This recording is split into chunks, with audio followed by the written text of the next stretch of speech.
All right, Shalom. First and foremost, I want to give all honor, glory, and praise to Yahweh, Bahashem, Yahweh Shai, Bahashem, Rakakwadash. Double honors to the elders of Great Millstone, and peace and salutations to the brothers that are doing this work true sincerity. And we're going to jump right into the lesson. This is Proverbs 5 and 21. It says, "For the ways of man are before the eyes of the Lord, and he pondereth all his goings. His own iniquity shall take the wicked himself, shall behold him with the cord of his sin. To die without instruction, the grave of his folly, she shall go astray." So this is just a general lesson emphasizing the fact that the Lord ponders all our goings. He sees everything that we do. And all the actions that we take, they're judged. They're weighed in the balance. And it's always a good spirit to be mindful of that. To be mindful that the actions that we take in this truth everything we do holds heavy consequence, especially if you call yourself a man of the Lord.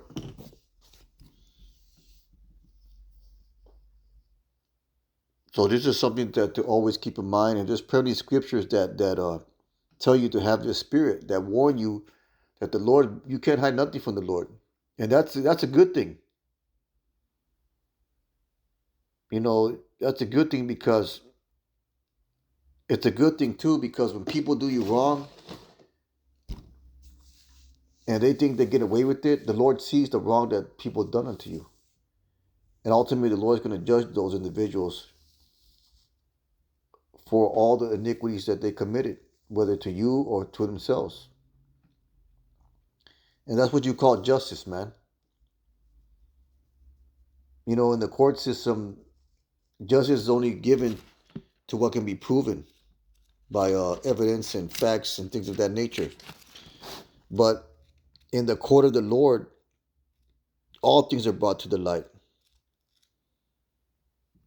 And that's comforting because no one's going to come up on anybody. The Lord's going to exact a proper balance and retribution to everybody. And if you look at the ways of the so-called white man, he thinks that he did a lot of things in secret behind closed doors, so to speak. He does a lot of wickedness and evil in secret, or what he thinks is secret. There's a lot of backroom discussions and deals and a lot of things done in the dark, things that are done to us, man, that we don't even know about. But the beauty of the scriptures that say the Lord sees all the goings of man is that they're not going to get away with it, and that's a comfort. So I'm gonna run it back again. It says, "For the ways of man are before the eyes of the Most High, and he pondereth all his goings." So this devil, Esau, Edom, he's not going to get away with the things that he does to the tribes, the so-called Black Native American. He's not going to get away with the wickedness that he's done, the violence that he's done, the unfairness that he's committed. He have set himself up to live comfortably while you suffer and die. But he's not going to get away with it, man. Just get Job, I think it's 54 or 34. I can't remember. Job, let's try this one. It had to be 34. 34 and 21, and it says, For his eyes are upon the ways of man, and seeth all his goings. There is no darkness, nor shadow of death, where the workers of iniquity may hide themselves. And brothers always go into all the things that Esau does in his secret chambers, man. His crafty counsel, his devices, his plots that he does, in these summits and these places like Bohemian Grove and all these other secret high class security, high security conventions and meetings that he have, where they discuss your destruction.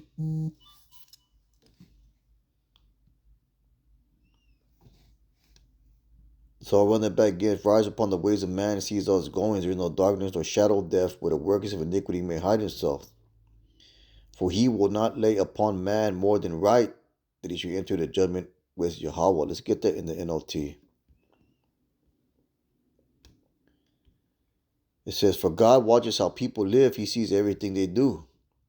No darkness is thick enough to hide the wicked from his eyes. And that's beautiful. That's comforting. Someone could be trying to get over on you, or they could be getting over you at this moment. And they could be getting away with that. But the Lord, he sees those things, man. And the Lord sees it. We don't see it. We might be able to see it. But the Lord sees it, man. The Lord sees when someone's doing you wrong. Someone's taking advantage of you without you knowing it. Someone's lying to you for their ulterior purpose or motive. And they might get away with it in the eyes of the world because we don't see it. But guess what? The Lord sees all that. It says he brings a mighty to ruin without asking anyone. He sets up others in their place. He knows what they do. In the night he returns and destroys them. He strikes them down because they are wicked, doing it openly for all to see. That's what Esau doing right now. His wickedness is open for all to see. And he's coming for the man of the Lord. He's coming for the servants of the Most High, the prophets. And he think he's doing this on the sly. Now all these world calamities that you see, all these troubles and problems that's creating, whether it be food shortages or airplanes falling from the sky or different things that he's doing with the food and what they call the shots. These are all things that he's doing in secret that he's going to force upon the people for your destruction. But guess what? He's not going to get away with none of it. Let's go ahead and go back to the KJV. Let's get a few more scriptures. This Hebrews 4:13. It says, neither is there any creature that is not manifest in his sight, but all things are naked and open to the eyes of his whom we have to do. Let's get that in NLT, man, because NLT, when brothers started using it, it was a real helpful tool. It says, nothing in all creation is hidden from Yahweh. Everything is naked and exposed for his eyes, and he is the one to whom we are accountable. And that's what the problem of the world is today. No one wants to be accountable for nothing. And they just want to point fingers and put the blame on everything and everybody else.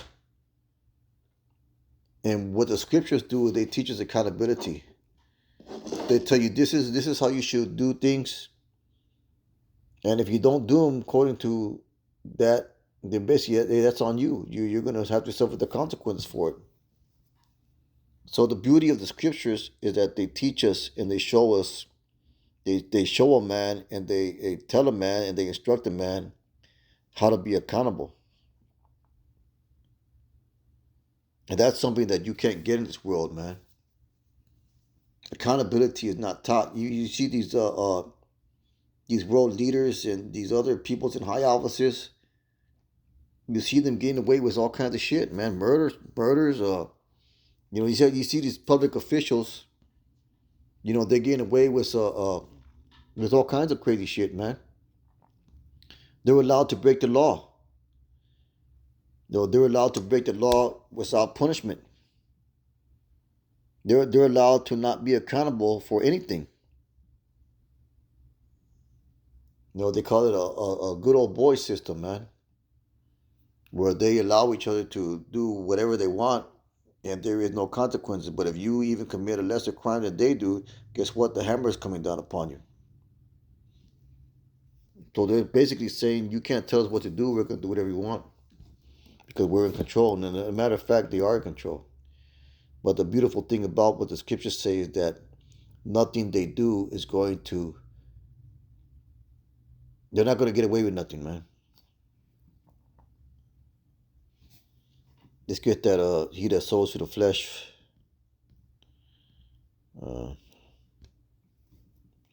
meet corruption. And also that's a good thing to have in your mind. You know, that's gonna make you stand up straight, man. Knowing that all the things that you do, all your actions are weighed in the balance before the Lord, is like the scripture says, whom we have to do. Ultimately, you have to answer to the Lord for your actions. And when you're a man of the Lord, there's going to be no excuse because you were shown the correct and right way. Let's go ahead and get this Galatians 6 and 8. Well, I'll start at verse 3. Galatians 6, 3. For man thinks himself to be something when he's nothing, he deceiveth himself. And that's pride, man. Pride is a motherfucker. Pride can deceive you to commit sin. Pride can give you the confidence and the encouragement to commit sin. It said, but let every man prove his own work, and then shall he have rejoicing in himself alone and not another. And when you do good for yourself, and you know you're doing good, you know you're trying to the best of your ability, and you know that you're sincerely being, that's a good feeling. You're sincerely being a man of the Lord, you know, according to your faith, according to the measure of your faith, according to the ability the Lord gave you. That's a good feeling, man. It's a calm feeling. It's a feeling of peace, knowing that you're doing what you can to please the Most High. That's a very calm feeling. That help you sleep at night, man. That'll help you enjoy life. Not that our life is great here, anyways, but knowing that you're pleasing to the Lord and you're doing your best you can to be righteous, to be a good servant, to be a good brother. That's a beautiful feeling, man. But you know what's not a good feeling? Shame and guilt. And all the other bullshit that goes along with it. The covering up of sin. That's why Apostle Paul called himself a wretched man. Because there's a burden that comes with sin. And what Yahweh Shai says? I'll go ahead and get it. This is what Yahweh Shai said. He said, Matthew 11 and 27. 28. He says, come unto me, all you that labor and heavy laden, and I will give you rest. Take my yoke upon you to service to the Most High. And learn of me, for I am meek and lowly in heart, and you shall find rest unto your souls. For my yoke is easy and my burden is light. See, so there's a calmness and a peace that comes with knowing that you're sincerely serving the Lord. There's a beautiful that's a beautiful part of integrity. That's the reward of integrity. You know, knowing that you're doing your best to be a good man, to be a right man. That's where peace comes from. It doesn't come from all this folly and vanity and bullshit and wickedness and covering shit up. It doesn't come from that. Peace comes from serving the Lord, man. Like it says here, you shall find rest unto your souls. You know, we got it bad enough as it is being in this captivity. But there is peace in serving the Lord, man. But with that being said, it's a real quick lesson, going over a few things I was meditating upon. Most High will and hope is edifying, that will give all honor, glory, and praise to Yahweh Bashem Yahushai. Kahala Yahweh Bashem Yahushai. Brothers, keep on pushing. Shalom.